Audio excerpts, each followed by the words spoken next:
Hello, good evening, and welcome to another edition of Eye on Port. It is proudly brought to you by Ghana Revenue Authority, Ghana Community Network Services, Goil Company Limited, Ghana Ports and Harbours and Authority, as well as West Blue Consulting.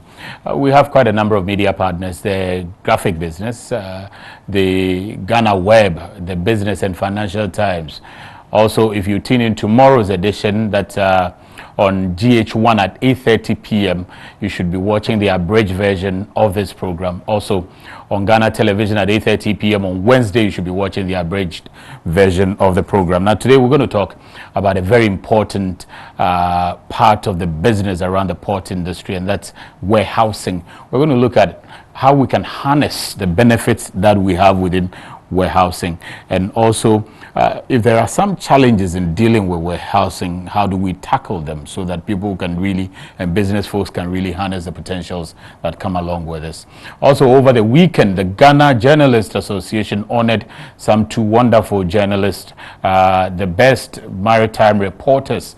We'll be taking a look at that one briefly on that, and congratulate those, Nanesi and MACLEAN. We'll be dealing with that right after a few industry news. So in industry news as well, quite a number of things are happening. Participants of Joint Intelligence Operatives visited the port of TEMA. Also, there was this guy, habitual Sierra Leonean stowaway. This man has been stowing away for like 13 times. Almost every now and then he gets caught, but he's still trying. All of that comes up in news.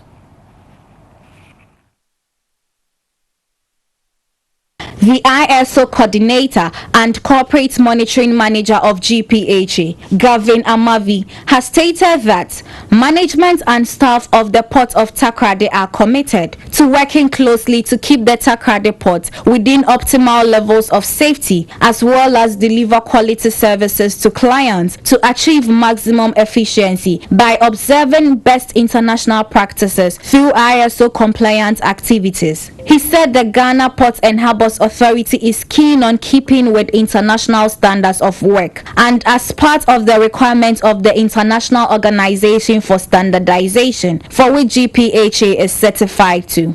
Gavin Amavi was speaking as part of an ISO self-auditing at the port of TAKORADI, which was led by the director of Keta Port, Dr. Alexander Eduseri, who represented the Director General of GPHA. Kind of exercise we embarked on today is part of the requirement that ISO expects us to undertake as part of the continual improvement program for the year, and in preparation towards the external audit. According to Gavin Amavi, GPHA is looking forward to a recertification and subscription to new standard ISO 45001-2018, which borders on occupational health and safety. What we are looking at too is the recertification audit, and we'll move on to the new standard that ISO has created, the 45001-2018, that is in respect of occupational health and safety. The director of TAKORADI Port, Captain Ebenezer Afezi, explained what it means for the port to be ISO certified. The ISO certification is very important to us because it gives our clients confidence to work with us.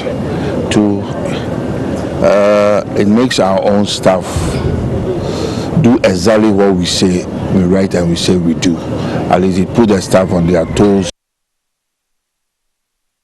The women wing of the Maritime and Dock Workers Union, TEMA District, has held its quarterly meetings to take stock of the performance of the union as well as deliberate on issues confronting women in the maritime industry. The national chairman of the Maritime and Dock Workers Union updated the Women's Council of the many strides being made towards the development of the MDU in the various local districts as well as nationally. By the grace of God, we have achieved something good for all of us, not just for the workers of GPHA and MDU, but for Ghana as a whole.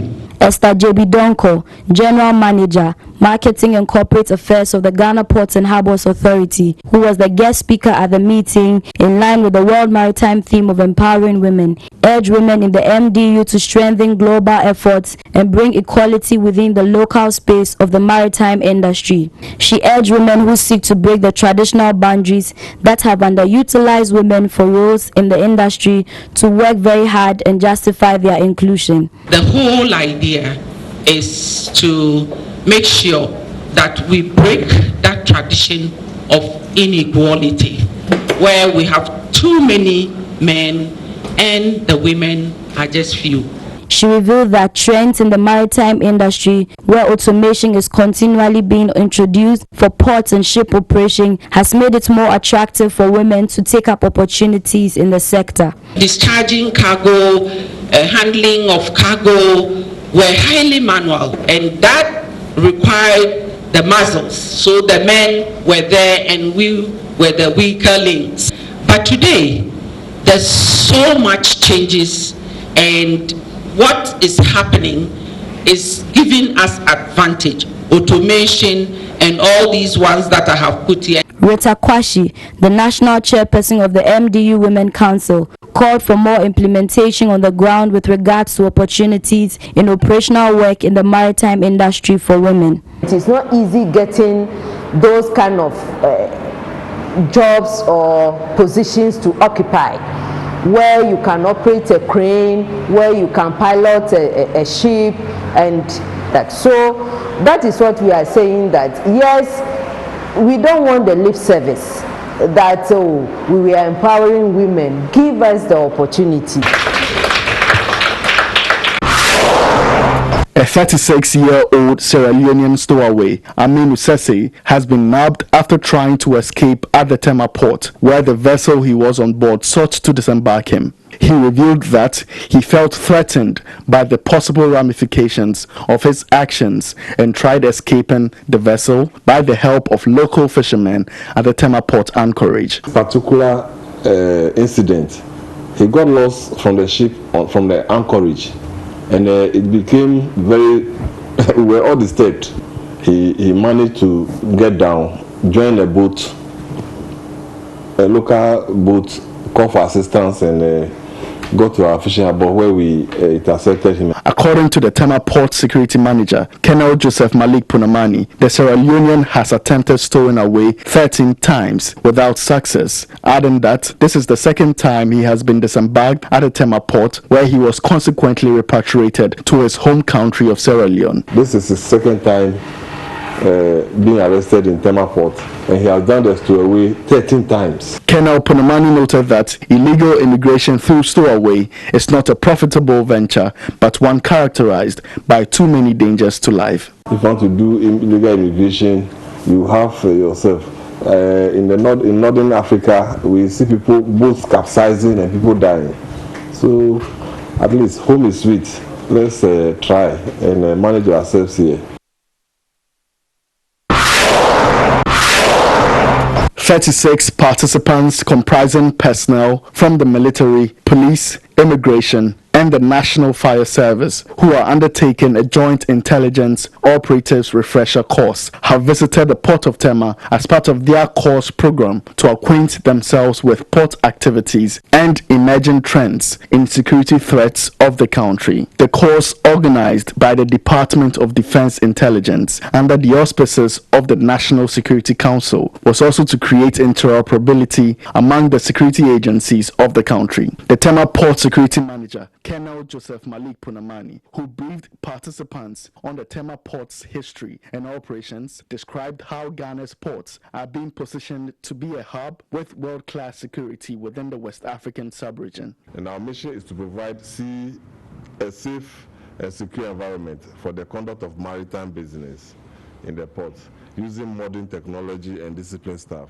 He said the TEMA port security, along with its allied security agencies, work strategically to ensure threats like narcotic smuggling, stowaway, piracy, and armed robbery at sea, among others, are curtailed in Ghana's jurisdiction. We maintain ports compliance to the ISPS code conditions. Director of Intelligence Training, General Headquarters of the Ghana Armed Forces, Colonel William Kwabia, described such programs as opportune for participants to appreciate the security operations at Ghana's ports. The aim of this field visit is to enable the participants to appreciate your operations and then some of the challenges that you go through, so that we can also proffer solutions when the time arrives.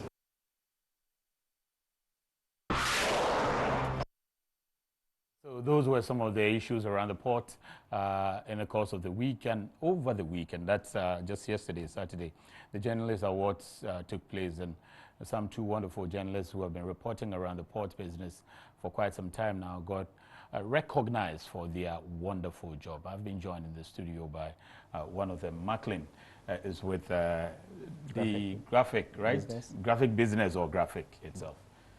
And congratulations.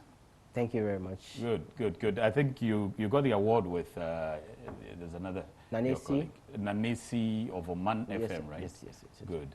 So what did you enter? Well, how did you win it? What categories did you enter, and why did you win this particular one? Why I won, I believe my stories are compelling enough to outcompete my other colleagues anyway. But okay. This is my first entry into the GJ award. Okay. I went with 3 stories, which is the 1 year of paperless. Okay, I did a story on the 1 year of paperless, how the success story, how it has impacted operations at the ports, and the downside of it. Okay, good. What we need to do to scale it up to the export. You know, we are doing only for imports, export, and that of transit as well. So I had another story as well on the dispute between GPHA and that of MPS. Dispute? Some kind of. Okay. Yes. From your perspective? From my perspective. Was it a feature you did? Yes. Okay. And Yes, then yes, which one again? And a feature on CTN, the issues with the CTN. I see. I see. Yes, yes, yes. And all these put together, and you that Journalist of the Year for Maritime category, print. Yes. And Nanesi got for what? Electronics, yes. Okay, that's good. That's good. So your first award, basically, is it? Yes. From the Ghana Journalists Association. Very well. But so why have you taken interest in the maritime industry? It's very funny, but my boss one day just walked up to me in the newsroom and said, "I want you to do maritime." Great, great. I took up the challenge, and then it's 2 years. Yeah, since you started. Yes, since I started. Okay. And I think with what is happening, this August, I was awarded Maritime Journalist of the Year, the Ghana Shippers Awards. Interesting, good. So I believe you are that shining within that industry, gradually, that space. Gradually. Good. And what would you say, how interesting is this field for you? What would you say to other journalists who probably are thinking that place is too complex? Look at the man is talking about paperless, he's talking about CTN. These are two complex issues. What would you say to those journalists who probably have the interest to join you and your colleagues? Well, the industry, as you said, it's complex, but you, as a journalist, you need to understand, break it down for people to understand.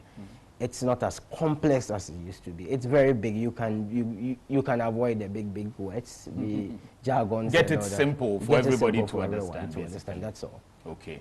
So what's the future for you within this space? What's the future? What would you continue to be reporting a lot more maritime, or you have come in and you vanish very soon? I must admit I'll be here for long. You'll be within the maritime space for long. Good. I'm happy to hear. Now, there are quite a number of you, at this point maybe I will cease to say, quite a number of you who are reporting in this field. And I see that day in and day out, very nice and wonderful stories are done by you and your likes. What sort of encouragement would you also need from the field? Having done this job for a while, having been reporting around this field, what do you think that can make your job easier to report to the public very, very well? Availability of information. Availability of information, yes, from the agencies. From the agencies. Okay. It is difficult getting information. Okay. Some of my stories, you need to travel a month before I get everything complete. One stop. Yeah. Yes. Yeah. So. Is it that the information is not available, or to break it down, you need to speak to a lot of sources? Yes, you need to understand it well. You just can't present the figures out there. Yeah. Some of them are figures. I say I'm a data journalist. I enjoy breaking down the figures. Yes. Okay. So the figures, I need to understand facts behind the figures. I just need to understand it before I can tell proper story out there. Okay, so you want information to be available by the stakeholder agencies within the port. So customs, I see Mr. Choli is smiling.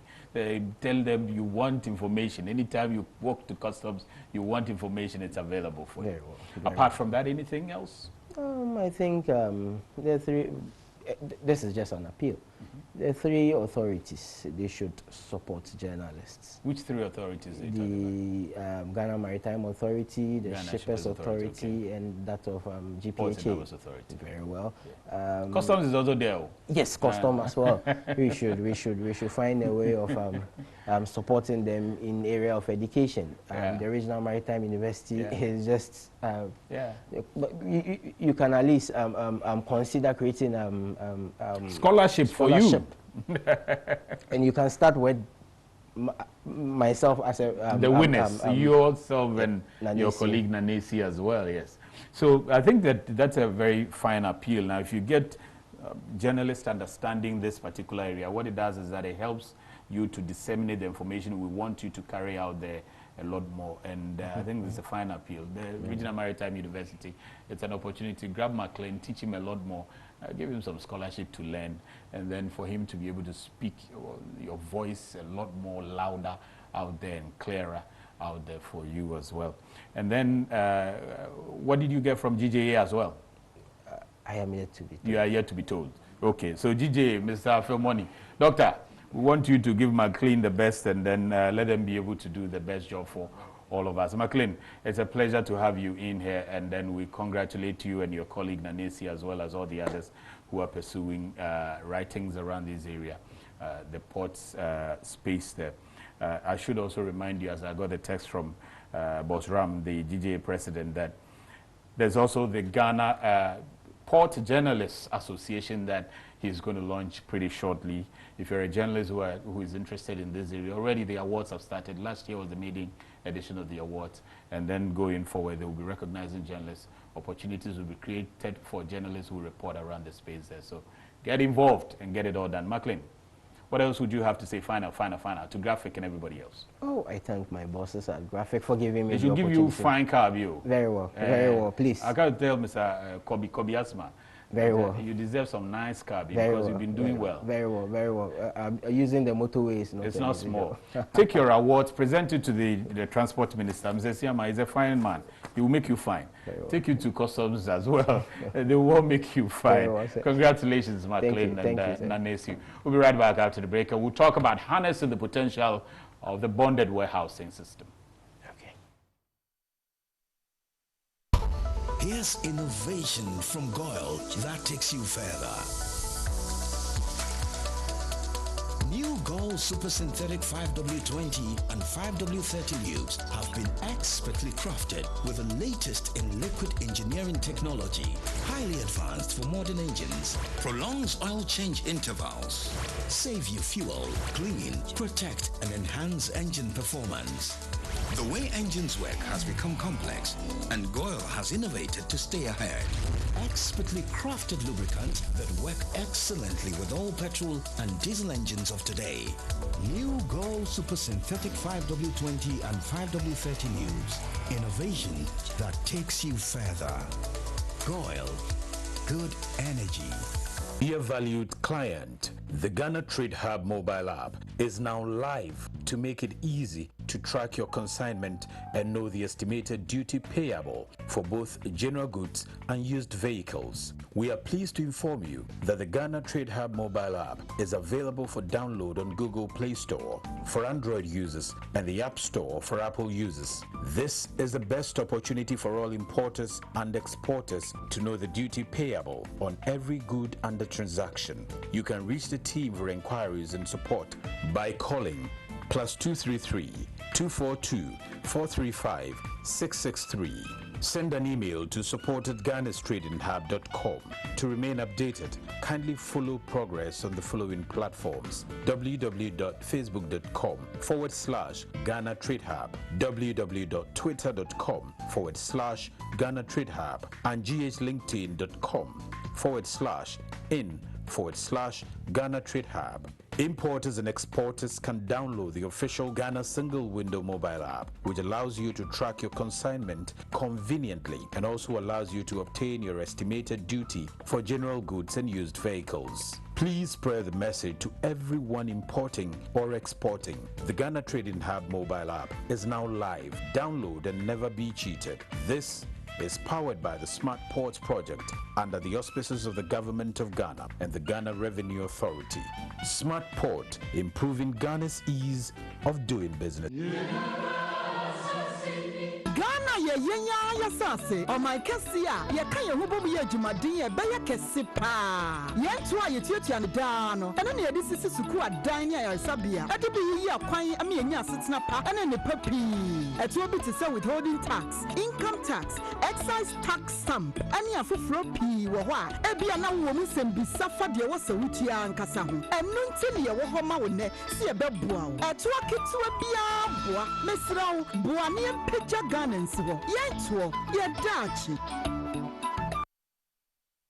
Welcome back to the program. It's Iron Port, and my guest in the studio is Mr. Mark Chorley. He's the Chief Revenue Officer, General Duties at the Accra Collection of the Customs Division of the Ghana Revenue Authority. Also Superintendent, Sub-Lieutenant Christian Kofitete is the National Security Liaison Officer at the Port of Tema. We're expecting another guest, and then he would also be introduced when he comes in. For now, though, we will continue the discussion. So what we're going to take a look at is the customs bonded warehouse. What at all is that, and how can you take advantage of that? Mr. Chorley, what is that? Well, thank you. Basically, warehousing is a customs regime. It's one of the customs regimes, or a customs transaction whereby imported goods or locally manufactured goods are stored in a government or bonded warehouse without the payment of duties. Okay. What does it mean? The person hasn't paid a duty, and then you store the imports, their imports in this particular room that you call the warehouse. So at what point does the person come for it, and at what point does the person pay duty for it? The duties are paid as at when he needs some of the consignment or the goods in the warehouse. So you could bring 100 pieces of something, and because you may not have the money to pay all at once, you may decide to take 20 today, 5 tomorrow. So anytime the person is ready to pay, he can put in a declaration for that. Okay, you put in a declaration and say that, okay, I don't have money to take all my goods. I'm taking a few of it for now. And then you pay duty for only that one. Only that one. Okay, and you allow that staggering to be done? You allow that bit and pieces kind of thing? Yes, that is the regime. That is the form of transaction. Okay. And who can assess it? Is it for every import that I bring? So if I bring, let's say, 5 cars, and I say I can only clear 1, can I drop it at your bonded warehouse? What items can be at the bonded warehouse? Does it include car?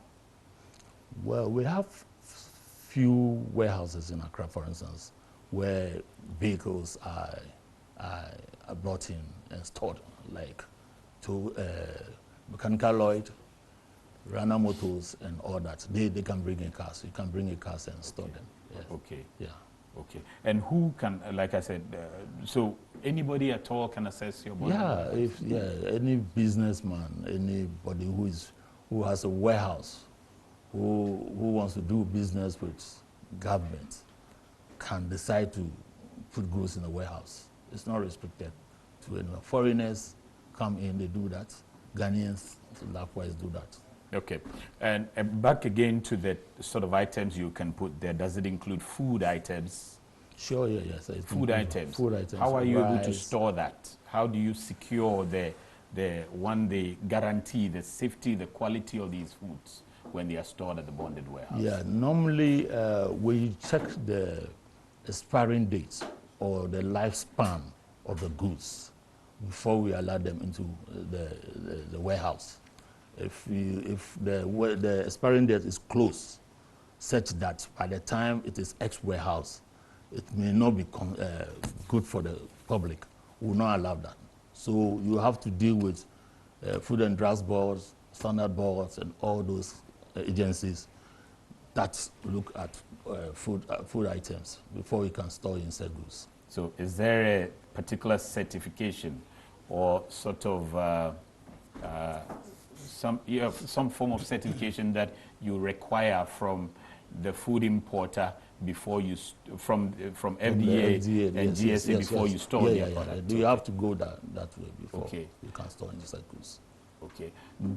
Do they have to secure this particular certification before the product arrives and then you can store them, or when the product comes into town, you can still when it comes to town, before we can take the goods to the warehouse, you need to provide those certifications.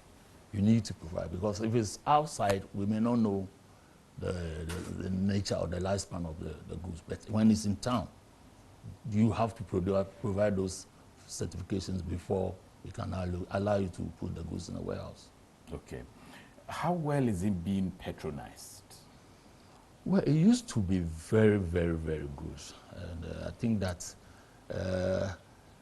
businessmen are taking advantage of the situation, and it's high. It's high. Despite some few challenges, but still good. Okay. Well, what are the challenges? Few challenges that have reduced the level of patronage, you mean? Yeah, generally people are saying there are no money in the economy to import. The import duties are high and all those things, despite the benchmark values that I've given. Some are complaining of that. Okay. And some over the years have not done well with their businesses. So they are collapsing. They are folding up. Okay. Yeah. But is it a particular company, or are there particular companies that utilize the facility?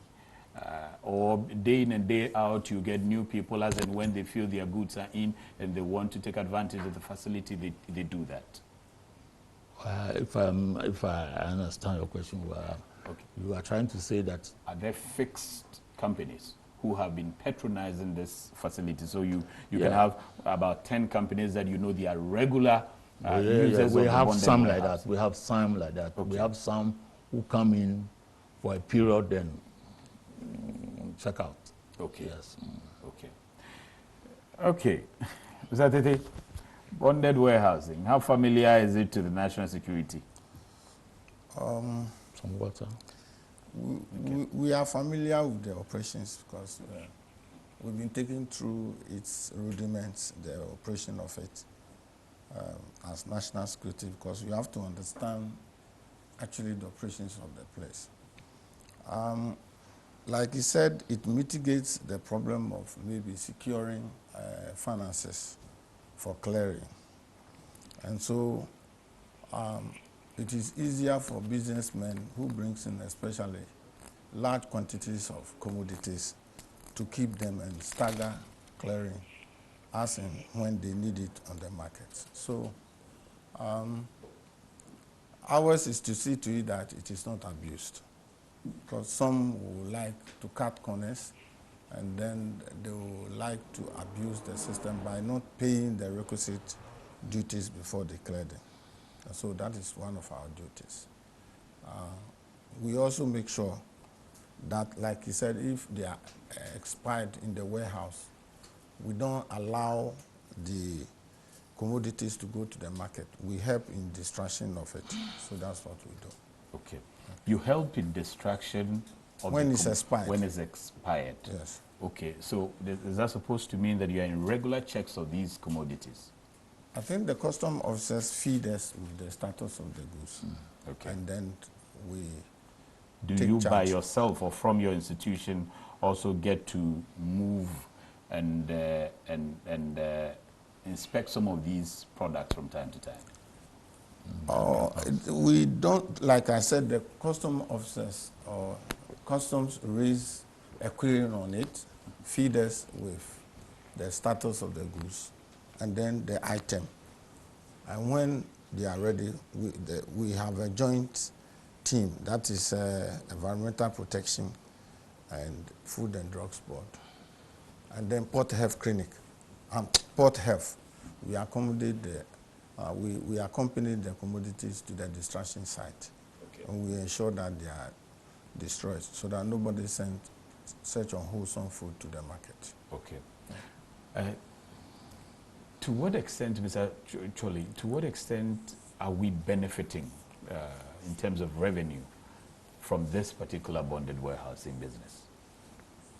Yeah, in terms of volumes, when you look at the volumes that come to the warehouse and the duties that are paid, if the bonded warehouse were not available, we may not be getting such revenues. I see. Yeah, so why? Yeah, because the amount of, or the amount of money that you are supposed to use to clear those goods at a goal, you may not be able to do it. Yes. So when you store it, then you clear them in bits. It brings in a lot of revenue. Okay. Is that a system that you would encourage a lot of business people to be looking at? Honestly, every country that is championing this privatization issue of business matters should look at warehousing regime.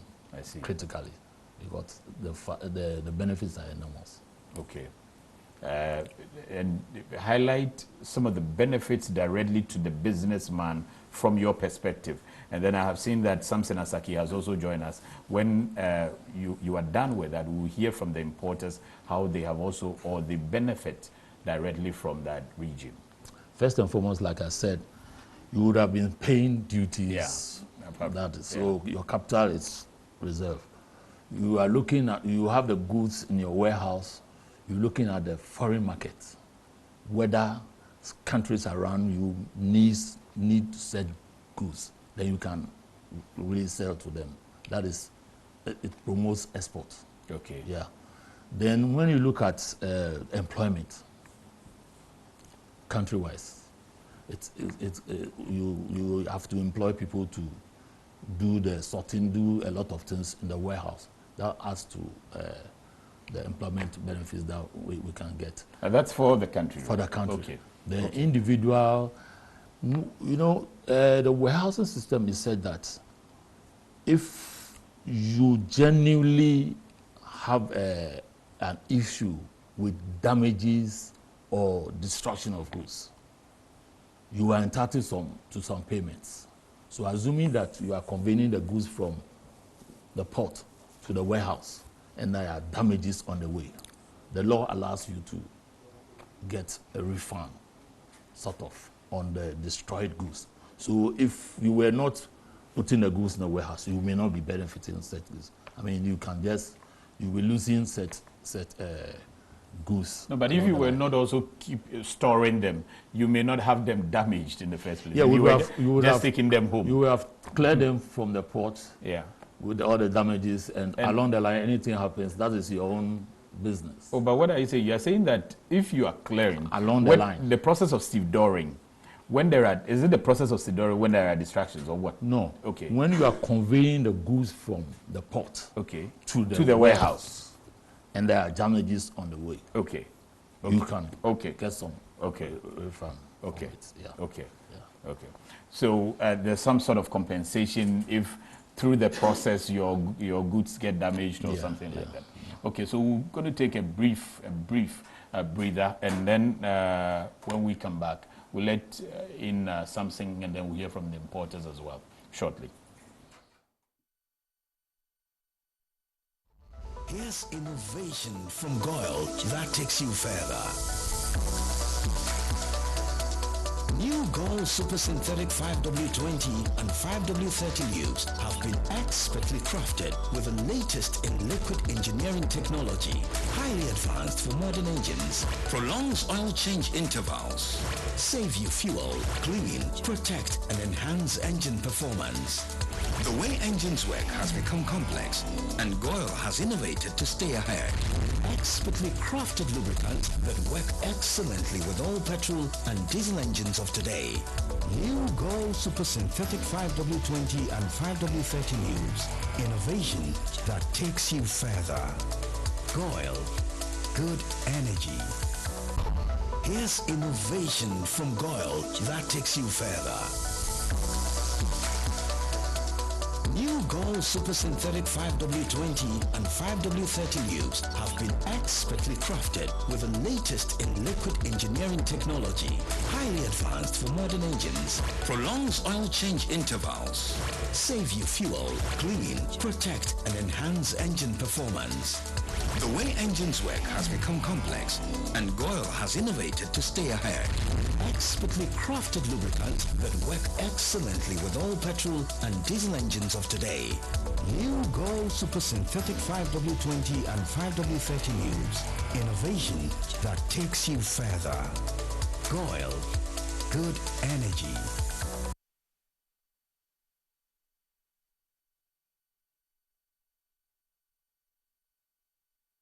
Okay, so welcome from that breather, and we're joined by Samson Asakia Wingobit. He's Executive Secretary of the Importers and Exporters Association of Ghana. Now, before that breather, Samson, we're talking, Mr. Choli had the floor talking about some of the benefits that one can get from using the bonded warehouse from the importers' side, from the investors' side, from business people's side, from government side. Now, the people that you deal with, the importers, what have been some of the advantages that you have been able to harness from the bonded warehouse business or regime? Well, thank you very much, and good evening for having me. I think I must recommend IONPOT and the management team of the Ghana Port and Harbour Authority for extending in-house interview to the main studio interviews on, and that shows how the proper attraction and the interest that the authority has attached to in terms of trade facilitation in the country. For us to know every weekly how our trade facilitation is going on in our various ports and our various borders. And I think I must recommend yourself and your team, Solo and others, for keeping the fire or the momentum going on. I'm happy to meet my friend, the National Security Coordinator for Ghana Port and Harbour Authority, and in charge of port, and then my friend in charge of the preventive or state warehousing at the port. Sorry, state warehousing at the port. Now Accra. Now Accra, okay, good. He used to be at the port. And so I'm happy that I'm meeting with you. I must say, state warehousing is it's an interesting thing. It's a good thing. It's not only practiced in only Ghana here. I must say that I think I'm so globally, it's the wisdom of maybe WCO or World Trade Organization or of course custom, World Custom Organizations for finding the opportunity to say, okay, there are people who move cargo and sometimes duties may run up like billions of Ghana cedis for that, but if you're talking about, if you're limiting ourselves to Ghana, or millions of dollars, and for that matter, you might not, if you have a strategic importer who import into your country, might not have the cash at hand to, or in the bank to pay straight away and take the goods. So for that matter, what does that such a person do? You will have to find a ways and then opportunity to motivate such an importer. So custom bonded warehouses came. I'm sure it came as a result of that. You say, okay, you bring your goods. It's a full load of vessels. You might not get. It is written about millions of Ghana cedis. You might not get the actual amount to pay. So we will have a place to keep your cargo for you. As and when you get a buyer, and as and when the quantities that you are coming to take from it, then you pay or you assess your duties based on that, then you will pay and then take those goods and go and sell. So it's good for the business community, especially the strategic importers. So we take bigger or bulk importers who bring huge cargo. And I'm sure we are encouraging such a thing to go through. Yeah. Just that we want them to be utmost good faith. We want them to behave truth. And not only the importer, but we also look at government aspects so that we also deliver same utmost truth or same sincerity to the business, giving the opportunity to the business community. So I think in a nutshell, it's a good thing. Just that people should not abuse it. And I'm sure my friend will try to tell me that as we drag the conversation or as the conversation expands, I'm sure he might tell us the challenges that they as officers are facing and they as national security are facing, and where I sit as what I also experience or what I get reports about what are some of the challenges, then we will discuss them. But I think it's a good thing. It's a good thing in the sense that at least you bring your cargo, you get a safer place to keep it, they know the duty, but I don't have the money. So as and when, and I don't have the buyer at the moment. So as and when I get a buyer, based on the percentage of goods I'm taking from my warehouse or the custom border warehouses, they pay for duty on that and government get the revenue. So it's a matter of government also keeping eye onto the business person to say, okay, you bring your goods, I give you a space, you're occupying, as and when you get a buyer, pay my duty. Then you get the money. It's a good thing, yeah, sure. But Mr. Chole, so how long does one have to keep goods at the bonded warehouse? For how long can you keep them? Well, Section 88 of our Act, the Act 891, Customs Act 2015, clearly defines the type of goods and the duration for which you can keep those goods. For perishable goods, you can keep them for 3 months. Then general goods, 1 year. Then raw materials, 2 years. Okay, so 3 months, 1 year, and then 2 years. 2 years. So perishable goods, does it include frozen foods, for instance? Yeah, I mean, goods that have... Is it perishable goods how many months? 1 month? No, perishable is 3 months. 3 months, yeah, 3 months. General goods is 1? Yeah. Okay. Yeah, frozen items are considered. Are considered. So you have sort of reefer facilities. How do you secure the products when they are within your jurisdiction?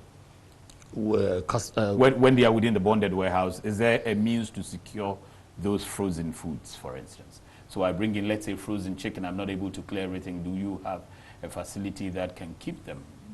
No, we don't keep goods for people. I mean, when you bring in goods, it's deemed that you have the facility to keep such goods. That's why you brought them. So within a certain period, we are expecting that you clear them from the warehouses. So they don't keep them in the warehouse for long. Yeah, more than 3 months. That's what I asked. So you said that for perishable is 3 months. 3 months. For general goods, it's 1 year. 1 year. And then the other one? Raw materials. Raw materials is 2 years. Yes, yeah. And I'm saying that for perishable, which includes frozen items, do you have the facility that can keep the foods or the frozen foods in that secured position until the 3 months period? Yes, we have. You have? Yeah, the warehouse, definitely the warehouse will have those facilities. So you have the bonded warehouse have the frozen facilities? Facilities, yes. Okay. Yes. That keeps them, yeah, okay. Yeah. So if I want to find out from you, and moving straight into the challenges bit, is there, what are some of the issues you have encountered? Is there a reason why, you know, almost everybody, because I wish that this one, everybody would say, let me go for it. I don't have the money to clear all my goods, let me just leave some and then go. What are some of the difficulties surrounding this particular regime? Well, the difficulties, I would say, will come from a situation where an importer will want to take goods out of the warehouse without customs authorization. That's possible? Yes, it's possible. Okay. Taking goods out of the warehouse without... We have a situation, for instance, in Accra, there was a time somebody brought in 5 vehicles, and in the process, 4 came to the warehouse, leaving 1. That one outstanding didn't come, but we have to chase him to get it. if the officers were not vigilant, that one vehicle will not be, duties will not be paid on them. However, he had declared that He had declared five were coming. cars were coming to the place. So when it is declared like that and they are all supposed to come to your place, how do you ensure that they are all within your space? Yeah, we have resident officers at the various warehouses, and they check what you declare and what comes in. If you declared 5 vehicles and 4 came in, you will have to answer why the last one didn't come. Okay. So we have resident officers located at various warehouses. They check those things. Okay. Any other challenge apart from taking the goods out of the warehouse without your authorization? Yeah, there are times, what we have noticed of late is that most people rent warehouses from landlords, and they register them as warehouses where goods can be kept. Then they will be having problems with the landlord in terms of rent. So you have a situation where the landlord is complaining that such a person has not paid rent on the warehouse, so I want my warehouse back. So in that case, the person will be having goods in the warehouse, but because he's not paid rent on to the landlord will want the facility back. I don't understand. I thought that all the warehouses belong to customs. No. The warehouses are private. No, they are private. Well, so how? There are some are owned by the state, some are for private. Which No. But which ones are for the state? When the custom bundle warehouse started, some are owned by the state. But No. Okay, so he's a state representative. Because the business expand, private people came in and custom registered them. So say that. Custom people registered. One second, Samson, let me deal with it. He's from the state, so he should be able to tell if state has bonded warehouse. When he started doing private custom, he's the best person to say. They brought them in. Okay, it doesn't mean that they had the facility. It looks as if you don't understand. So do you have the buildings, the houses, the warehouses yourself as a state agency? No. We don't. Okay. You see, the situation is that somebody will have a warehouse. Then that's a private warehouse or his own warehouse. But because he's putting in on custom goods into the warehouse, or goods that duties have not been paid on them into the warehouse, he has to enter into a bond, some arrangement with customs. Okay. That I am keeping these goods in this house. And not until I pay duties on them. I'm not taking them out of the house. Okay. So we don't have, when we say custom bonded warehouse, they are warehouses that have been bonded. By customs? Yes. Not necessarily that they are owned by customs. No, we don't own customs. That's very clear. So you don't have any warehouse at all? State warehouse is for customs. So there is only a state warehouse? State warehouse. How many are those? We have one in Accra. Okay. We have one in Tema. Okay. We have one in Kumasi. So Accra, Kumasi, Takoradi, and where, please? Takoradi. Accra, Kumasi, Takoradi. Tema. Tema. Yes. Okay. So you have about 4 warehouses of your own, state warehouses. Okay. Those are not private bonded warehouses. Okay. State warehouses, goods that are kept there are different from private goods that enter into private. What goods enter into the state and what goods that go to the state warehouse, we always say goods that have offended the rules or the laws of the state. I see. They are sent to state warehouse. Okay. So they are seized and put in the state warehouse. Until your goods are seized, they don't end up at the state warehouse. So the private business people who import and they are not able to clear all at the same time and want to stagger their duty payment, those ones use the private bonded warehouses. Private bonded. Not your state warehouse. No state warehouse. That is very clear again. Okay. And you are saying that, so I'm not clear. How do you secure these bonded warehouses that are owned by private people, and that is what you are encouraging people to use?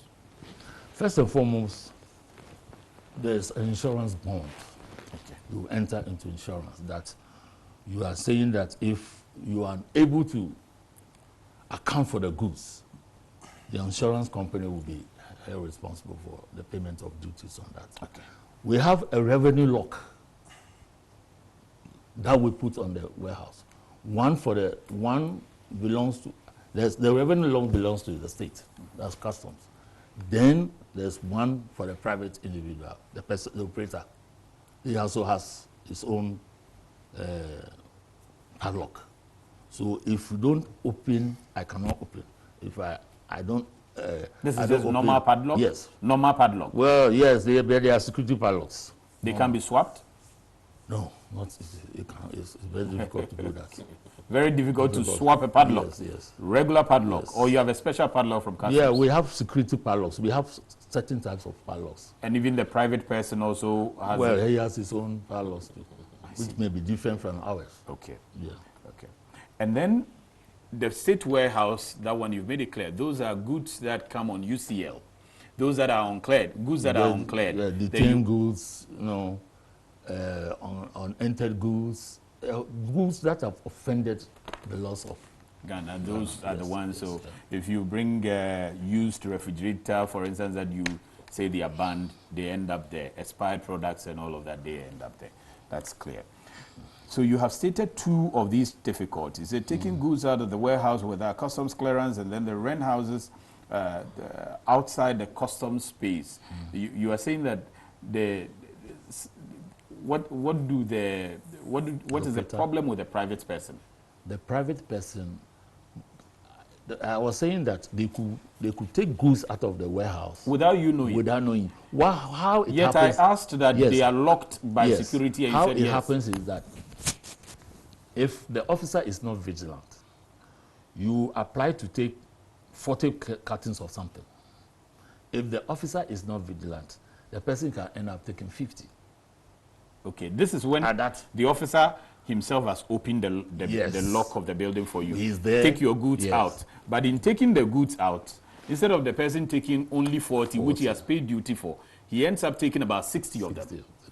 I see. Yes, so, and this is out of lack of vigilance? Yes. Or compromise? No, sometimes. I wouldn't say compromise. Okay. I wouldn't say compromise. Okay. When you look at the situation on the ground, you don't have to say that an officer has compromised his position. It's just lack of knowledge, or he was not vigilant. Okay. Yes, yes. Mr. Tete, national security. What are some of the issues you also have with the bonded warehouse in region? They use the system to do re-export. Re-export? Yes, to other countries. And in doing so, like he rightly said, sometimes they don't follow the rules, because when you are doing re-export, you need to secure your goods by arming them with tracking device. And so sometimes they don't arm the goods and take the goods from the warehouse, and you could end up in a diversion state. So they divert it to the market without paying the requisite tariff. Make that clearer for me again. You said they use the warehouse for re-export. Yes. So when the goods have been brought in, the person says, I can't pay all the duties. I'll pay for some and come and clear some. Then you say they will end up exporting it again? They do. They keep them in the warehouse pending re-export. Okay. They apply for it. Okay. They are granted. But what I'm saying is that sometimes in the course of the re-export, some of the vehicles are not properly armed with the tracking device. At what point do tracking device come in? I just want you to be breaking down for those who don't know the process. As soon as they load, they must be armed with the tracking device. As soon as they, okay. They load from the warehouse. Okay. Heading for the export. Yes. Okay. So you are talking about a situation where somebody brings in a lot of cars. Yeah. They keep some at the bonded warehouse. Yeah. It's not only cars. Well, the other goods and whatever. They keep some at the bonded warehouse. And some, they export them back to some other countries? Yes. Okay. Yeah. But do they pay duty on them before they export them back, or once? It's not for home consumption. Okay. I was, because that side, I think you didn't make. Yes, I know. I made a point that one of the benefits to the operator or the importer is that warehousing allows the person to look for markets elsewhere. Yes. Okay. Okay. So assuming that I have brought in 1,000 bags of rice, I'm just using that 1,000 bags of rice, and I cannot sell all, or the situation in Ghana is not allowing me to sell the goods the way I want it, but there is a market or a potential buyer in Togo or Benin or somewhere else. Yeah. I could ship or I could transport some of the goods to those countries. To those countries. Okay. In that case, duties are not paid because you didn't consume. Okay. You don't have to pay the duties. Okay. Yes. But the point he was trying to do, I don't think the tracking device is the cause of diversion that he wants to talk about. We'll get there. Yeah. So now that you have made that side clear, you have made it clear to us that some of those goods are exported. Exported. That is the real. So that one, they don't pay duty on it. Yes. But do they pay other things on it? Because it would have been Steve Dodd. Would they pay port handling and those ones they pay? Those ones okay. So, Mr. Tete, your concern is that when they are re-exporting some of these goods, they are not properly secured. Yes. Who is supposed to secure them? The companies that are doing the tracking. Who is this? I think in this case, Magnet and GCNet. No, it is export. GCNet. It is. Yes. It's a warehousing. No, they are into warehousing. Where if it is for export, it is. The tracking device should be provided by GCNet. Yes. If it is within the country, custom bonded warehouses, from port to custom bonded warehouse, it is magnet tracking device. No. Why not? Export. No, let him relax, Sammy. E-track is responsible for putting devices on goods that are leaving the country, or even from TEMA to Accra, because we have to track the in-house. Goods. Okay. We have to track the goods. So for every consignment that is moving from maybe the ports or Ghana to another country, there's a device that is placed on it to the exit point. And that's the E-track? Yeah, E-track. Who handles the E-track? GCNet? No, GCNet. Magnet. No, but I thought the transit. Well, one second. I thought when the goods are moving to, let's say, Burkina, Mali, Niger, or whatever, the transit goods, for instance, the tracking device that's hooked on it is provided by GCNet. Yes. GCNet? Yes, it's GCNet. Are you in Accra now, anyway? No. So move away from that. No, even that wasn't it's not for the reason.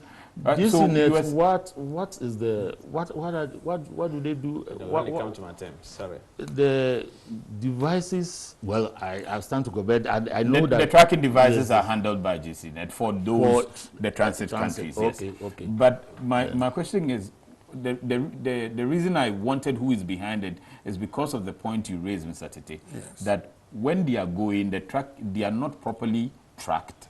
Is that what you are saying? Yeah, they avoid fixing the system on it. Who avoids that?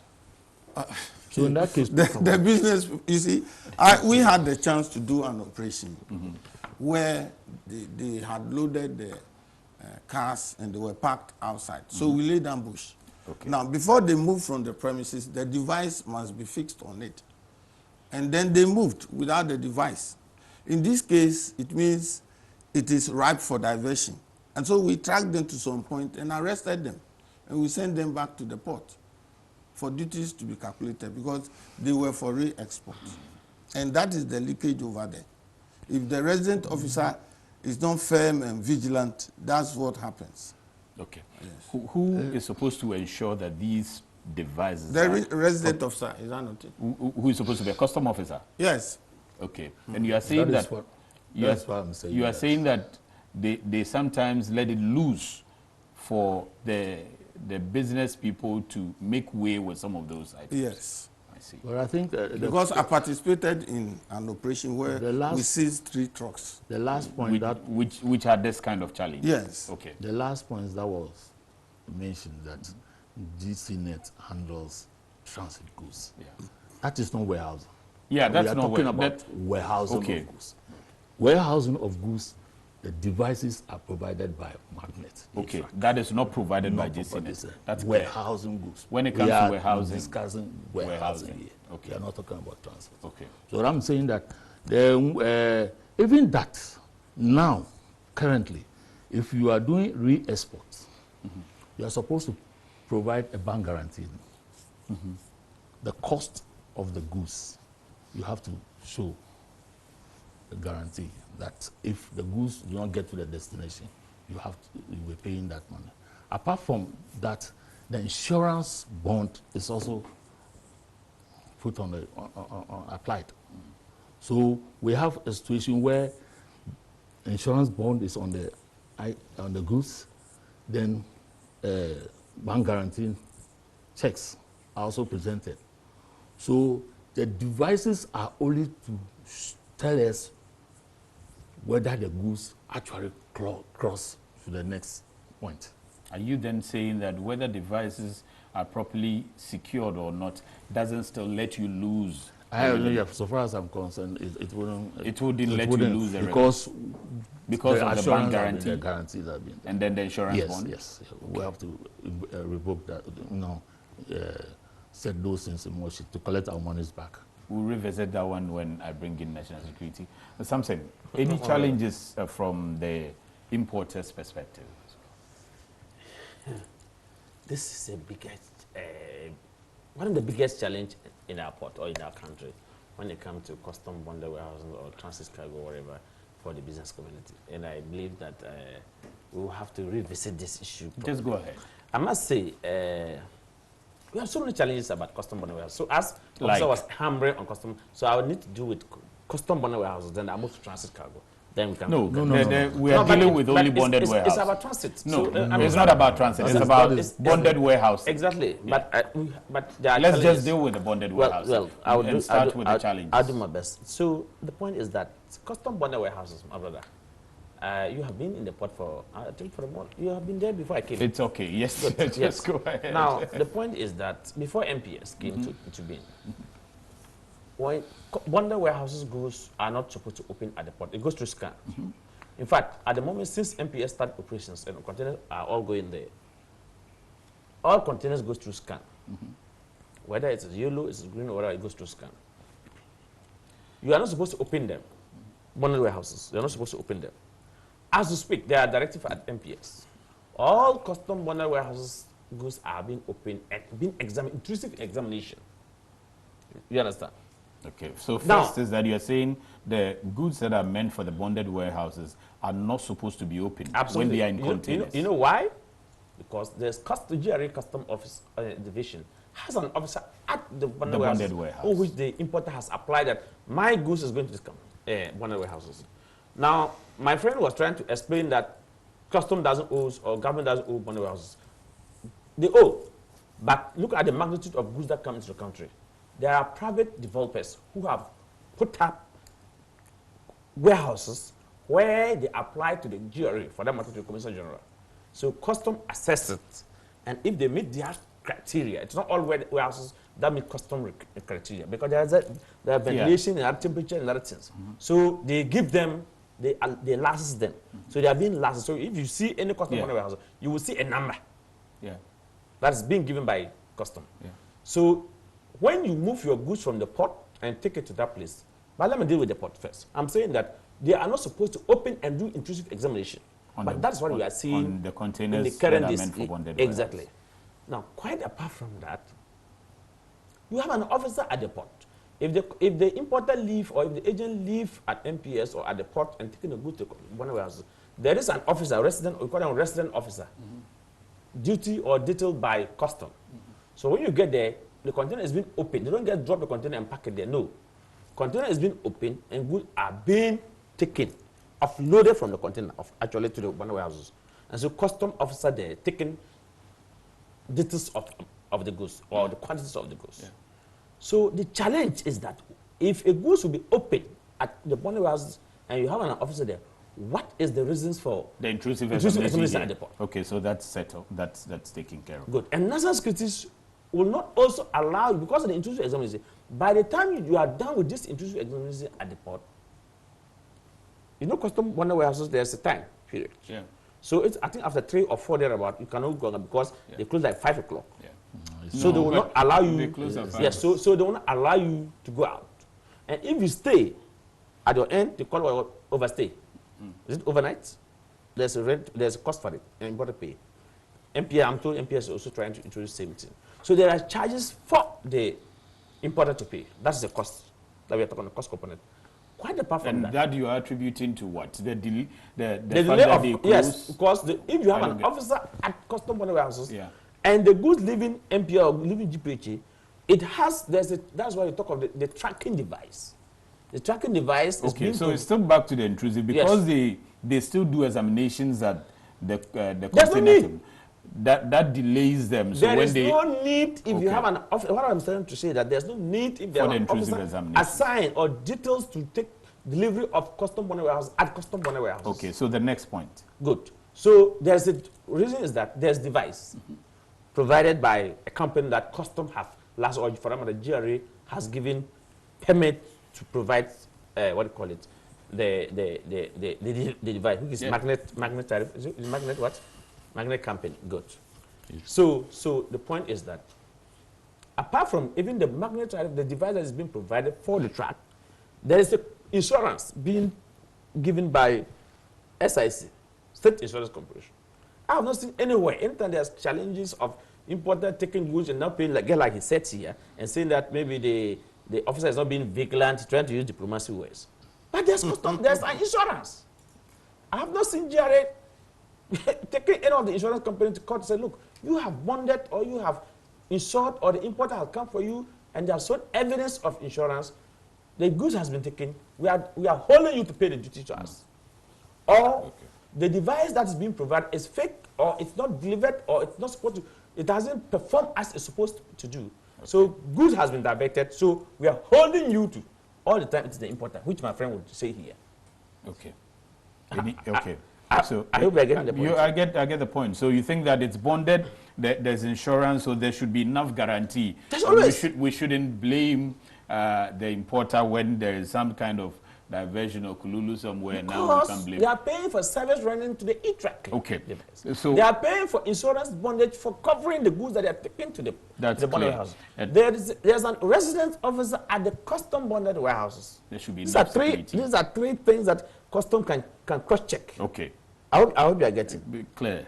So let me ask. No, but you are trying to track my flow. No, go ahead, because that's why I asked you. Are you done with the challenges? No, I need you to build them because we are dealing with time, and I have to. Absolutely. Yeah. So you have to move on to the next point. Good. After I've been told that even for some time now, if you want to take goods to custom bonded warehouse or whatever, you get at the Golden Jubilee, you have to text a certain number to a certain officer.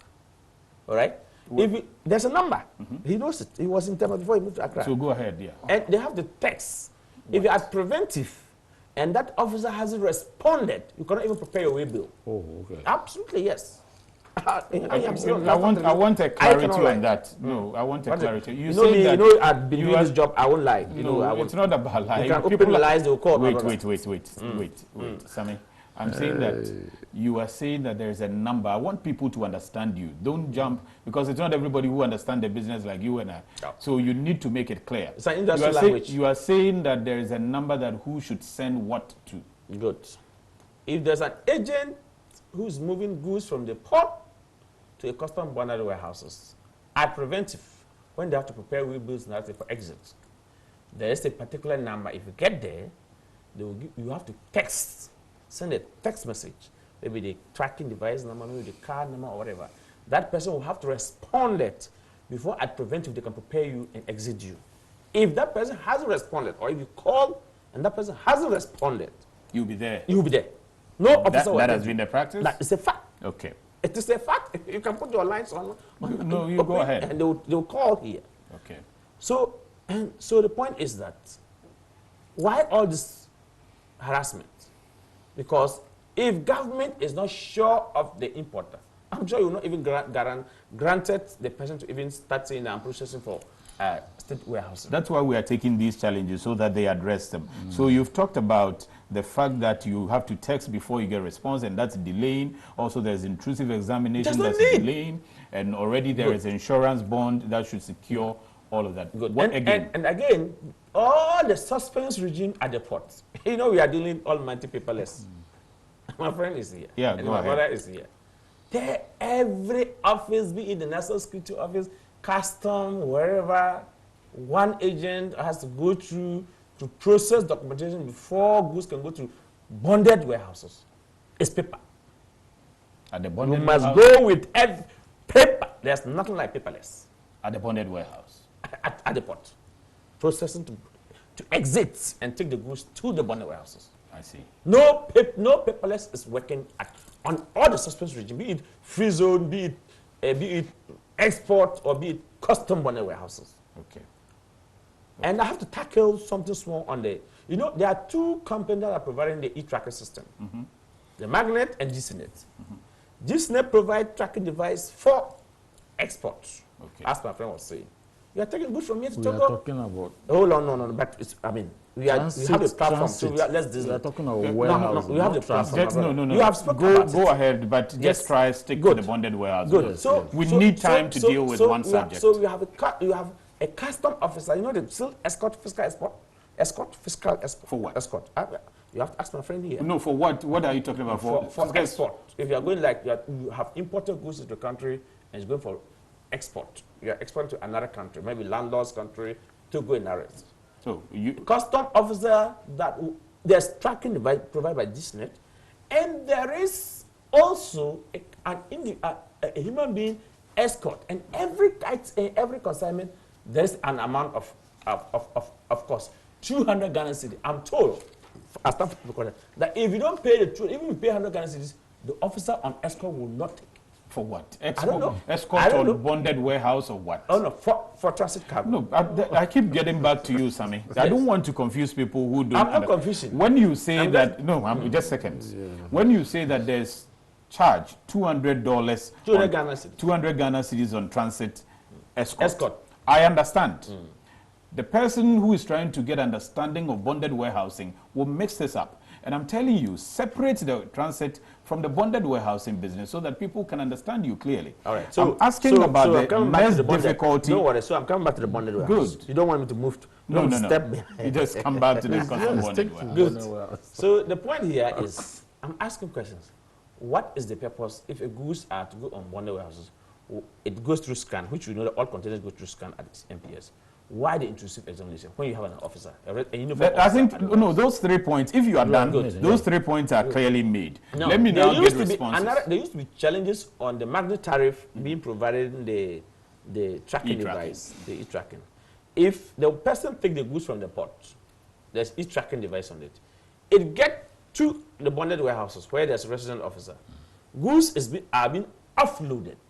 If the Magnet tariff company doesn't go there to pick their tracking device and get you out, you know there's get in and get out. Yeah. Then they track if the agent has more than 20 containers or 10 containers and is engaged maybe a particular transport company to do that, or transporter to do that, those evacuations. You can't come back to the port. You can't enter. You know about that. Yeah. Meanwhile, there's an officer at the bonded warehouses. Quite apart from that, he raised issues about people going to the bonded warehouse to take goods without paying, and he's starting to talk about people, maybe the agent, the importer might play the intelligence, or the officer didn't take his negligence or whatever he's trying to say. Yeah. At the custom bonded warehouses, there are 3 padlocks. One belongs to custom, which custom have assigned an officer, a uniform officer to be duty at that place. 2, there's a padlock for the owner of the facility. 3, there's a padlock for the importer himself. Okay. Then 4, there is an insurance cover. So I have never seen anywhere that the importer cannot go to the bonded warehouse to open, take his goods without the presence of the custom officer, without the presence of the facility operator, or without the presence of custom. And you sit here to tell us that somebody goes and pick the goods. So, Okay. so if someone goes there and pick the goods, if he's taking 40, he pay duty for 40 and taking 50. there's an insurance. Okay. There's a uniform officer. Yeah. What did you do to these people? I think he has made that point. What did he make? He has. Let me get back to this. So you have made, and I have to be honest with you, these 5 points that you have made, very legitimate and very, very useful. My only challenge is that you are stealing my time, and that's why I'm straightening you. However, I need to appreciate the fact that you have raised these very, very important issues. And Mr. I'm going to need responses. Let me start with, I think 1 or 2 will come to national security. Something raises the issue that there is insurance companies having... If custom and national security will not allow the importantly, even after all this intrusive examination. So if I'll call for an extension. Because if after intrusive examination on bonded warehouses, with all these protocols that I said they have to go through, and at the end of the day, the national security will say that it's time, we won't allow it to go. And at the end of the day, the importer comes to pay cost. I'm sorry, I'm very sad. You can go on. Mr. Tete, so for him, he thinks that the padlocks are about 3 already. I don't know. There's a custom man who is there. There's also insurance that is on the whole goods. How do we still lose revenue as a state from such as something that seemed to be like a secured regime? Or you don't find it secured enough? If you don't find it secured enough, where are the gaps and how do you think we can close it? This topic is a very difficult topic to treat, but I'll start with this issue. First and foremost, not all the importers are truthful. They are not truthful because some misdescribe their goods, some under-declare. And we also have a second issue about security. Not everything I'll say on the state and television like this. There's insurance. Sammy, he's on the floor. So there's insurance. He's on the floor. I think he understands that clearly, so let him go ahead. Arrest the insurance company. Please. Otherwise, it's about you to know. I'm prepared to support government to get the revenue. So if the president declare and there's insurance, he's the insurance company to pay. I thought he's answering you. Okay. And we have security to be covered. Somebody can hide certain things in the container. These days, with the advent of these terrorist activities, we don't take chances at all. And so some of the issues that he has raised, they are legitimate. But then we also have a duty to ensure that the port is safe. And government revenue is not leaked just like that. And so the intrusive platform is supposed to be there to ensure that people don't under-declare and people don't bring in contraband goods which are not supposed to be in our country. So that intrusive exercise takes place at the terminal and still takes place at the bonded warehouse. Double job? My brother, you can't compromise security for trade facilitation. It's not a joke. Like I said, I'm on television. I don't want to see it, and some of these things are kept to our chest. So you think that for the intrusive examination, it ought to be done for the sake of national security? Yeah, we've seen, for instance, spare parts. They are not going for warehousing, but spare parts. We've seen people bringing about 100 engines with gearbox and declare 5. Okay. And it's a huge revenue. If you have 10 of these things or 20 a day, you calculate what leakages you are going to get. So, as for the intrusive, it is not every container that we do intrusive. But when we sometimes, yes, and we profile some of the containers, we do that. Can't that examination be done at the bonded warehouse?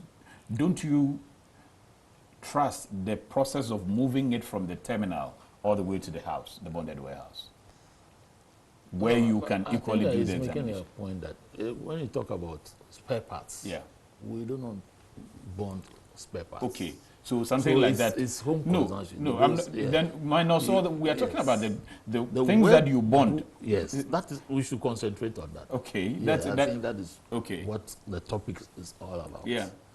So when we are the things that you bond are the ones I'm talking about, because that's the one there is some level of security. Yeah. Just as you said, it's a human institution. Matter, I'm in the system. I said there are a lot of things that I cannot say it on this platform because it will create a lot of pandemonium in heaven. Panic. And so that is why we don't. My coming here is difficult. You know, when I know you don't want to go through things. Yes, but that notwithstanding, I mean, there are quite a number of times that you also raise. 1 second. You raise a number of issues and also make some allegations that we feel that we need some level of space to discuss how we can properly direct things, especially when you have the stakeholders around. Mr. Chole, there was 1 second. I'm giving him your point to respond to. He says custom bonded warehouse. Okay, that's the intrusive side. Put that one aside. The non-paperless activity that's happening at the bonded warehouse, is that true? That everything is paper? I mean, there's nothing like paperless. I mean, we are trying to human elements from it. So the paperless they've started, and it's building gradually. I know that but you cannot at this point say that everything should be paperless because we haven't gotten to that stage. It's a process that we are working through. Yes, no? Okay. Yes. I know that export wasn't, Mr. Chole, I know that that's not customs. I know that export wasn't part of the paperless transit as well. But I'm asking about the bonded warehouse. Had it been part from day one, from May 17th when we were all supposed to, or let's say September 2017 when we were all supposed to go paperless? Yeah, it's part of, I mean, all the regimes are supposed to go paperless. That is what we're doing. And the bonded warehousing, have you been paperless? When he says it should be paperless, I don't know what he's talking about. He's saying that people are still moving papers for transactions. Are people still moving papers? People have to put in declarations. You have to put in declarations. I thought that there were few documents that were exempted to be used when the Vice President announced that. That included the way bill and I think the something. You see, way bills and all those things happen. The issuance of those things happen at the port. Yes. We are talking about when the goods are in the bonded warehouse. And in the bonded warehouse. In the warehouse, you just have to pass a declaration and pay duty and clear the goods. So are papers flying there that are not supposed to be flying? I'm not seeing that. I'm not aware of that. I'm not aware. The point he's talking about, the call, the number. I was coming to that. The text. Yeah. That you text. I think he's not getting something right. Okay, which is? Bonded warehouses, goods that are supposed to be transited to the warehouses, they are supposed to be there by 3 p.m. But the law, the airline now has shifted the time to 7 o'clock. 37 of the airline is 7 o'clock. So what happens is that when you are at the port around 3 o'clock and the custom officer is supposed to close because our work starts from 8 to 5 and we are supposed to leave our various warehouses at 5. Because from 3 o'clock at the port to that particular warehouse, you may not get there before the custom officer leaves. You have to call that custom officer. It's not a particular number. Resident officers, you just have to call the resident officer of the place and determine from that person whether he's even expecting the consignment. And if he's expecting the consignment, is he prepared to wait till the consignment gets there? Because along the route... Is it the officer that can tell whether he's prepared or not? Yeah, because the officer is supposed to receive the goods into the warehouse. But if he's duty bound to serve, so... Yes, if he's not beyond the 5 o'clock. If he's not aware, if he's not aware that the goods are coming, he will be closed at 5. Really? Yes. There's because a system? I think yes, because 5 is their normal time. They don't do 24-hour service? But you say you no, 1 second. But they I'm don't saying do that 24-hour service? because of the 7 o'clock and you are going to stay beyond 5, you just have to call the resident officer and let him be aware that you will be coming maybe after 5. And he will stay because he has to stay there till 7 o'clock. Is there an extension of the time from 5 to 7 o'clock, just sort of something relaxed that based on demand, then you stay? If there are no demands, you can close at 5. But I mean, what? It doesn't make sense. If the operator is not expecting goods, he's even left the office at 3 o'clock. You can go. You have to go. I mean, he's not expecting any goods. Okay. Why will you stay there till 7 o'clock? There's the other. But if the goods are coming, you need to let the officer be aware that the goods will be moving from port to the warehouse. And he said that sometimes these responses don't come quick enough and it delays the process when you send a text message. Yeah, it can happen. I mean, network, anything can happen. I mean, I wouldn't then it means you would have also contributed to the delay. No, why? How? If the response is not coming, and he knows that I've sent a text message, the response is not coming, and yet... No, a text message, did it go through? I'm talking about network. If you call an officer and he is unable to receive the call, will you say that he is causing the delay? It's the network. Okay. Maybe the network is said that the call didn't register, so you may not pick it. Okay. And it's just for the safety, because between TEMA and the warehouse, there could be a breakdown of vehicle on the way. Anything, diversion can happen between the port and the warehouse. So the officer must be aware and has to wait for the consignment to come. That's why we call. That number is not any special number. It could be anybody's number. All the various warehouses have resident officers. There's no particular number that you have to call. You just have to call the resident officer number, not any spark. So if at that point his phone is off, you stay? Yeah. I see. Yeah, there's no choice. But isn't there a specific office number that one can rely upon? Because individual numbers, I choose when to pick my calls. I choose when to turn it on and all of that. If the office number, the office number will be that of the operator. I see. And the so operator staff can alert the resident officer that we are expecting this consignment. And most of them, they wait.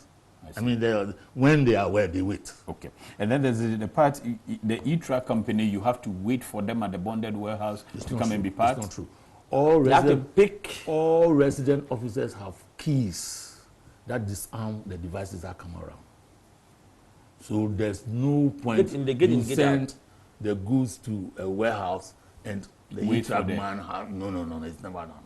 Okay. The resident officer, they have keys to the devices. They can always disarm. Get in and get out. I'm talking about get out. Now, a few people want to join. I'm talking about get in and get out. That's what I'm saying. If the device company hasn't been there to pick the device and get you out, the truck cannot go back to port. No business. It's true. The get out happens at the preventive section at the ports. It's not at the warehouse. We get in when it comes to the warehouse. We get in the goods. And get out. The get out is done from when they offload the goods to the warehouse. The import, the ports. Okay. We'll be summarizing on how we can harmonize all these things. Since we are hoping for people. We are hoping for. So you realize that you need to educate a lot of other people. So if you keep quiet, so quite a number. People can phone in. Okay. I'm a very good friend. You know that. So, people are joining the conversation. Now, WhatsApp is 055-901-9177. The phone number to call is 020-552-8353. Now, this one says, Customs, good evening, Ion Port, always educative as usual. Customs are doing a great job with warehousing, but the national security should do their job as well. Now, what do you mean? What job do you expect from the national security? Hi, good evening. We have these challenges with our private bonded warehouse. I want to know why such goods have been excluded from warehousing. Canned tomato paste, canned mackerel oil, ethyl alcohol beverages. When we alert the residence officer with regards to expiry date of some consumable goods, officers don't come to pick up the goods till it gets expired. This then ends up as a cost to the private warehouse for distraction. What do you make of that, Mr. Chole? Yeah, for those items that were excluded, that's a government policy. We realize, especially the diversion that my good friend is talking about for alcohol. Yeah. Alcohol could be used for various purposes. So if an importer brings in alcohol for a particular import or a purpose, we expect that importer to use it for that particular purpose. But where it is diverted to other uses, then it becomes a problem. So I think the government, after studying the situation for some time, decided that these items have been diverted, are regular. And apart from that, the expiring dates are so close that most times it gets... No, but let me pick Ohima from TEMA, but that should tell you that some, indeed, Mr. Tete may be right, that some items have been diverted. You're saying that there's been clear observation that... That is why they banned them. So now there's nothing like that. We'll ask how we can deal with this going forward. Hello, good evening. The money is there, so we collect the money before we... Hello? Hello? Hello. Yes, good evening. Can you please speak up? Okay, my name is Pauline Ohima from TEMA. Okay. Yes, and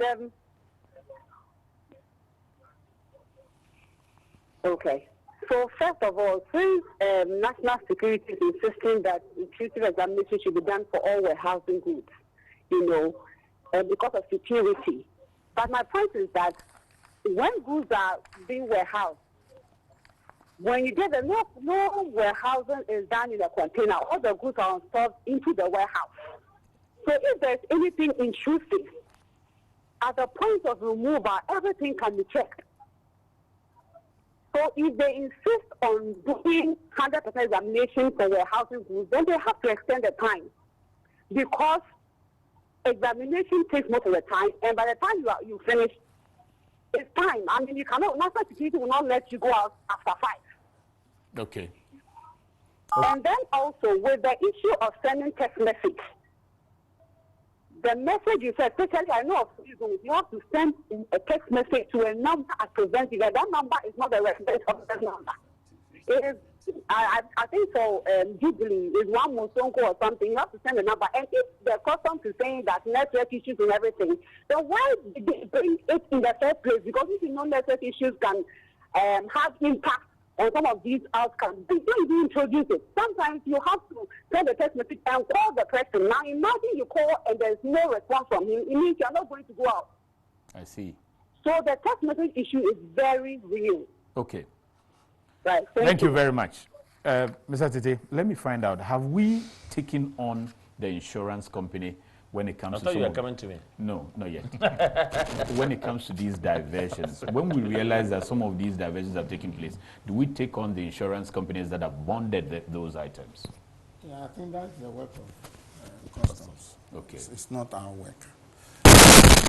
For us, we ensure that you are not caught up in this tangle.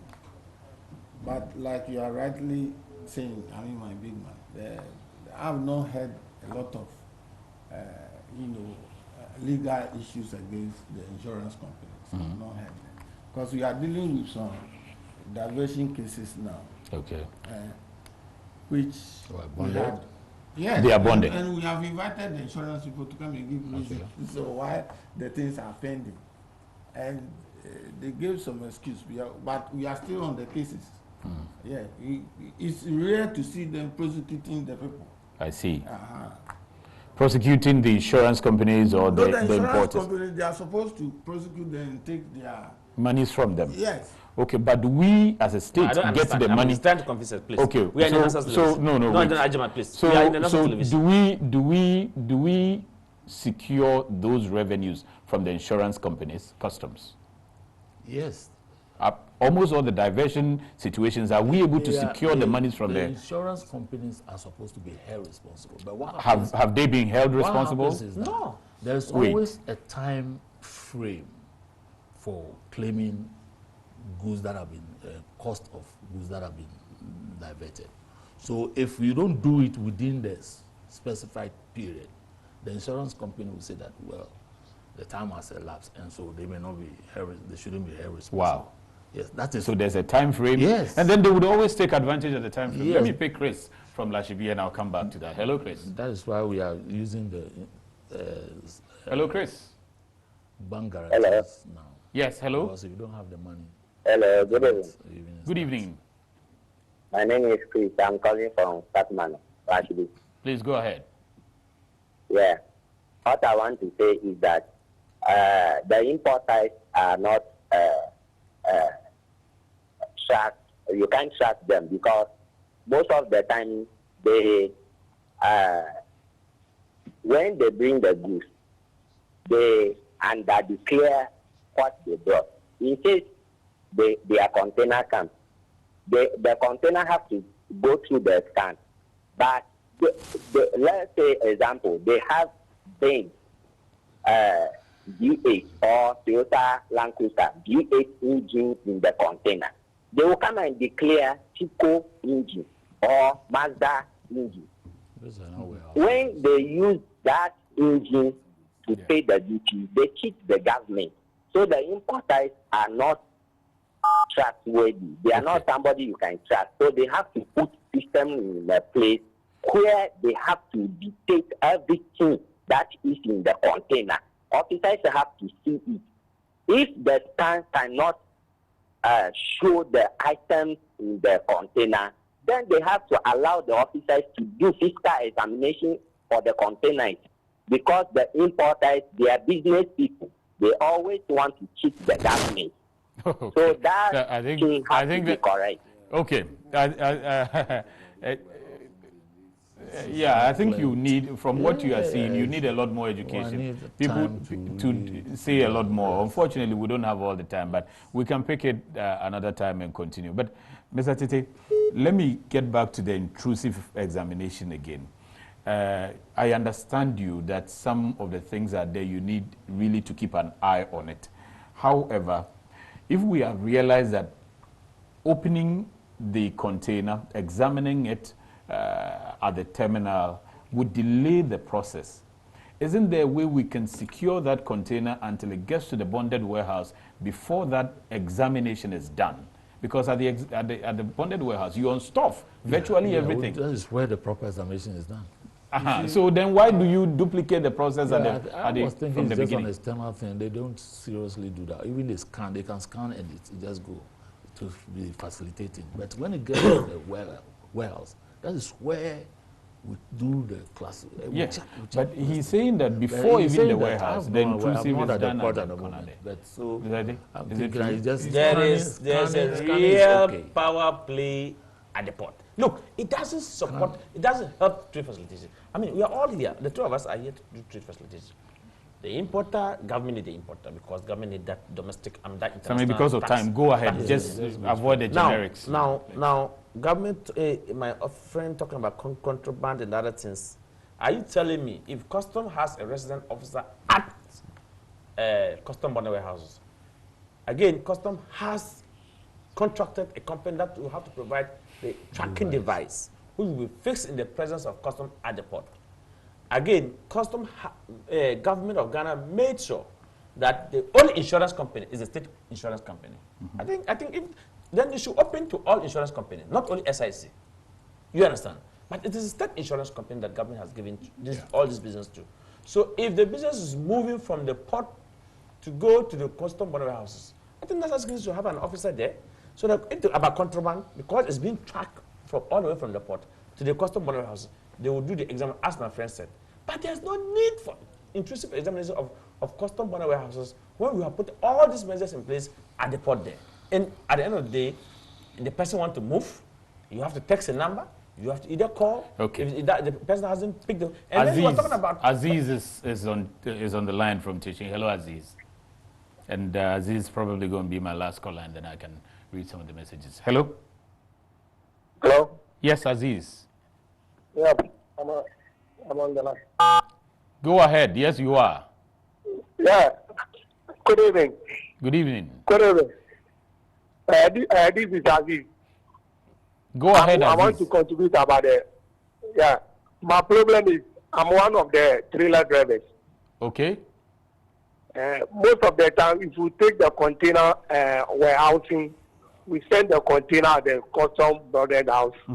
If the officer over there is not key that he received the goods, he can't come back and come and load again. I see. Yeah, they get out. And what time do you get there that the officer is not available? Hello, Aziz. Of the time, maybe if you read there, maybe they will decide the goods. No, maybe we get there maybe at 2 o'clock or 3 o'clock. They will decide the goods. After they decide the goods finish. The officer must key that he received the goods. Yeah. So that he can come and load again. But most of the officers, they won't key that they received your goods. So the moment you come, you can't load them. But why wouldn't they key that they have received your goods? Why wouldn't they do that? We don't know. Okay, so he's saying that they take their goods, their trailers take the goods to the bonded warehouse. They offload the goods and everything, but the officers refuse to key and say that yes, you have brought your goods, and then you can go back and go pick whatever you want to go pick and come back. So at that point, you are delayed. Oh, I don't think what he's saying is true. If that's a trailer driver. You are a trailer driver. You are contracted to convey goods from one point to the warehouse. Your functions ends when the goods are in the warehouse. Whether it is key in or not, it's not the business of the trailer. It's the importer who is supposed to make sure the goods are being keyed in. Because if they are not even keyed in, duties will not be collected. So the officer will definitely key them in. So once the goods have been offloaded into the warehouse, the driver can just go back and go and do his business. Why will the driver stay there? Look, he's one of the officers I respecting in all our. But let me. They get in and get out. Get in is done at the port. If you go offload the goods, they get you out and you can go back to the port to do your business. I'm sure, probably, I stand to be corrected. As part of the education, the customer, the officer at the receiving end will have to get out the officer, the transport operator, so he can go back to the port. If he doesn't key in or get you out, you cannot go back and do business. And that's what the man just said. He was talking about. He was talking about the number. Are you telling me, as I said, that there's no paper, all the suspense regime at the port, there is no paperless, it is paperwork. Are you telling me that if I'm sending my goods to custom bonnet A, which customers are where, you begin from the system, the custom system, or the business system, or whatever. Are you telling me the officer at the bonnet warehouse doesn't know that this truck or this container, this goods is coming to you? So you wait for it until somebody have to call or text? I don't see that's a question I don't see it. We can deal with again. I think that arrangement is not too bad. It informs I the don't officer see the ahead of time. Yes. No, but Mr. Tete, the problem I have with that, I think it's not a bad idea if you want to inform somebody that I'm coming. But it looks like the means of informing, the reliability it's not dependable. The person is using his cell phone. At any point in time, something may have happened and he can leave it somewhere. But until that person picks up his phone, his personal phone, and respond to you, you cannot move. That's a problem. By his closing time, normal closing time is 5 o'clock. You cannot be waiting. Let me take some of the news. This is your paper. We take international news as well as the schedules of the vessels that are bringing your goods for this week. Those that are already at the port, those that are at Anchorage, plus the Bank of Ghana exchange rates that you need to know to clear your goods out of the port. A roll-on roll-off ferry operated by Italian Grimaldi Group caught fire off the coast of Livorno on November 21. At the time of the incident, the 20,198 GT Euro cargo Trieste just left the port of Livorno and was en route to the port of Savona, Italy. The fire started in the ship's engine room, activating the fire extinguishing system, according to Vigili del Fuoco, the country's agency for fire and rescue service. The 1997-built Eurocargo Trieste, which was some 3 miles off Livorno when the fire broke out, was towed closer to the coast. Local firefighting teams managed to subsequently put out the fire.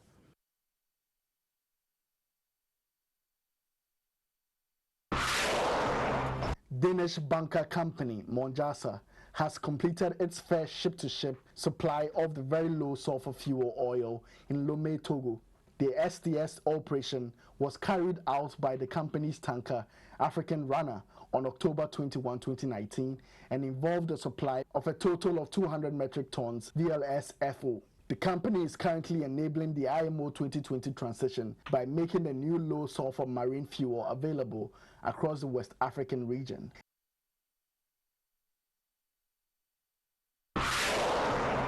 The Spanish port of Ceuta is ready to deliver IMO 2020 compliant marine fuel after completing its very first low sulfur fuel oil bunkering operation on November 7. Oil tanker Ridgebury Colette B delivered first VLSFO for the port at the Poignant Quay on November 1. Later in the day, tanker Steve Fulham delivered further 25,000 tons of VLSFO, bringing the total amount of fuel unloaded at the port to 59,500 tons. The first bunkering of the environmentally friendlier fuel took place 6 days later when Turkish general cargo ship Kurtulus received 90 tons of the new fuel.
Okay, so from Nati Bongo, Kumasi, Menchia South, I have been listening to the importer on many platforms, and all he's trying to do is to call the vice president. Oh, no, okay, I think this is not Nati Bongo. It's not. But serious, this thing. No, no, that's none of your business. I've sorted it out. Now, good evening.